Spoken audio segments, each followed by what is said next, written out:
Je vais maintenant vous parler des indicateurs de prix. Il y en a deux principaux qui s'appellent accumulation-distribution des prix, donc l'ADP, et accumulation swing index. On va commencer par le premier, donc l'ADP, que je vous ai mis à l'écran.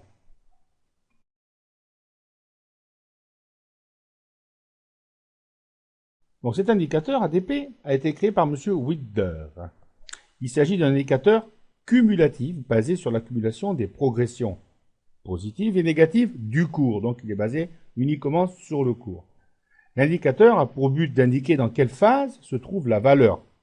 Une phase d'accumulation qui désigne la phase durant laquelle les investisseurs initiés commencent à se positionner sur la valeur en anticipant une hausse des cours. Et en fait, une phase de distribution, ce qui désigne la phase où les investisseurs initiés commencent à prendre leurs bénéfices alors que les petits porteurs, eux, arrivent sur le marché. Donc, en fait, afin d'interpréter cet indicateur, on va comparer son évolution avec celle des cours, la courbe des prix. En fait, le but recherché est de trouver des divergences entre l'indicateur AD et les prix. Par exemple, ici, vous voyez que les cours continuent à monter. Ça veut dire que, apparemment, il y aurait des investisseurs privés qui viendraient acheter le titre, alors que, en fait, les investisseurs initiés commenceraient plutôt à sortir. Donc, il y a une divergence baissière. Voilà, les cours montent, l'indicateur diminue. Donc, c'est un renversement de tendance à la baisse.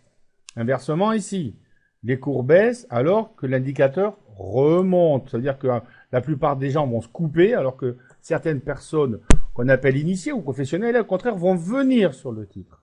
Et là, on peut remarquer aussi une divergence baissière. Le titre fait encore deux pics, alors que l'indicateur se retourne à la baisse. Donc, cet indicateur est utilisé avec des divergences.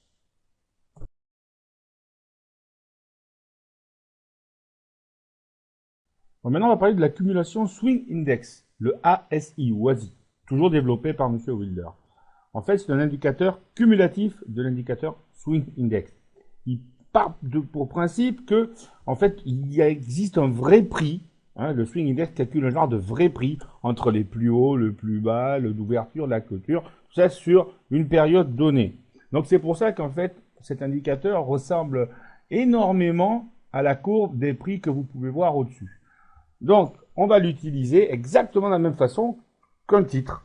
On va tracer des supports et des résistances qui vont confirmer ou infirmer mes supports et mes résistances de Valourec. Là, on voit par exemple qu'il y a une résistance baissière. Eh bien, elle est bonne parce que mon ASI a aussi une résistance baissière comme ça. On casse la résistance à la hausse, un tout petit peu avant d'ailleurs. Ma Valourec, elle casse aussi. Donc, c'est bien, c'est confirmé. On sort en tendance haussière.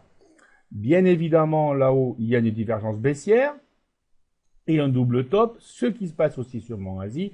Donc, qui dit double top dit renversement de tendance baissière. Le titre fait une tendance baissière ici. Mon ASI commence à descendre, à descendre, à descendre. Elle sort du trend baissier à la hausse et repart en tendance haussière. Mon ASI fait pareil, il est en tendance haussière.